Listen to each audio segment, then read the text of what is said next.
Hey, so if you have finished the four-step process and you're not sure how you could finish this project, what is an example of something you can do for a final product?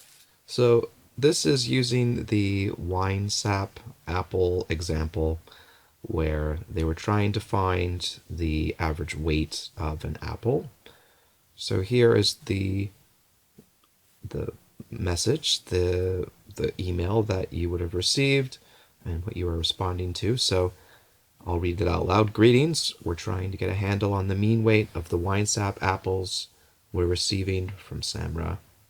I attached this email the weight of 81 random wine sap apples. We need a 99% confidence interval. So right there, right away, it tells us that it's random. It tells us the confidence interval. So you would have gone through and you created the state, plan, do, and conclude steps of the four-step process. You would have used Google Sheets. It'll look something like that. And then finally, you would have created in Google Slides, you're going to create something like this. So you can download all kinds of Google Slides templates. If you're looking for Google Slides templates to use, one website you can go to is called Slides Carnival. Slides Carnival has a bunch of free PowerPoint and Google Slides templates you can download. So all kinds that'll match any kind of presentation that you want. You can look by color, any kind of element. They have very creative or very simple presentations, the templates you can use. So you'll just click on the one you want and you would click go to preview and download. You choose Google Slides or PowerPoint. And then you would hit use template. And once you do that, it's going to save a copy of it into your Google Docs folder for all of your slides. So there it is right there. That's my template. So if I wanted to use that template, I would simply go in here under slide. So you go to change theme and then you import a theme. And then you are going to import a theme from a presentation, another presentation. So this is the one that was your template. So you would select that template and then you import the theme. And then it will go ahead and allow you to use that theme. So I would go ahead in here and I can put in different slides. So here's the one that I made for this WineSap Apple confidence interval. So in the state, you're just going to put in here what the parameter and what the statistic is, as well as what your confidence level is.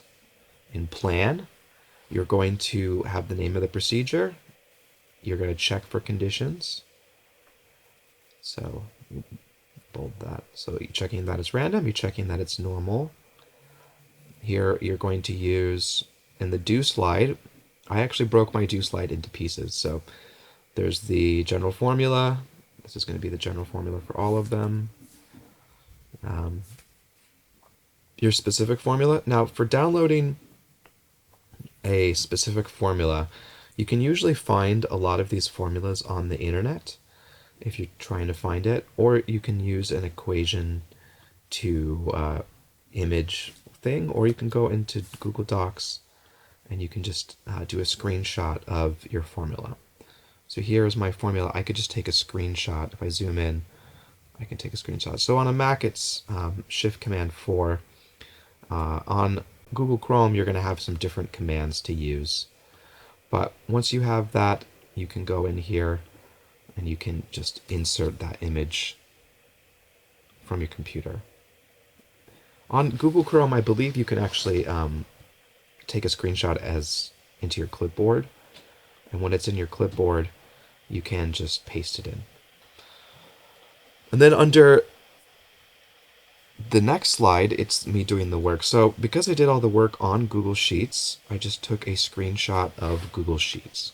So you could go into Google Sheets and do the same thing. Since it's a Mac, I'm on a Mac, I hit Shift Command 4, same thing. select that, and then I would be able to paste that into my Google slide, just like the equation. Then right here, this is the part where I have my interval. So thank God for spell check. So there's my 99% confidence interval as was requested.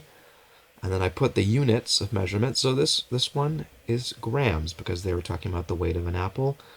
Everybody's going to have different ones. Maybe yours is dollars. If yours is dollars, you could put the dollar sign next to it. You could put the unit of measurement as well next to the intervals if you want. As long as it's in this interval form and you consider units, that should be fine. And then the conclusion is going to be your interpretation. So the interpretation slide is going to be where you say, that you have a 99% confidence in this interval contains the mean weight of that. And then once you submit that, there may be some extra credit questions that I may ask you, so you can create some more template, more slides with a template to discuss any of the questions. So you can add slides. If you finish a little early, that can add some extra points to this project to discuss what any questions I might ask. As well, if you're working on this with some other people, they may or may not be connected to each other. I believe they are all tangentially related in some fashion. So if you can find a way to connect these two together into one presentation, you're welcome to do that. But it may be about the same amount of work. And if anything, you're having to synthesize and connect the information to each other, which can be a little more difficult. But it is something that I think might be worth a little extra points. Plus, if you're working together, there's always the advantage that you can help each other out with this. So hopefully this is helpful to you in answering some questions about what the final project should look like. This isn't the only way to do it. You could also do a video where you discuss it, or you could put together an email response to it. The email response is probably not my favorite method, but if that's what you want to do, it is possible to do it in a way that's interesting.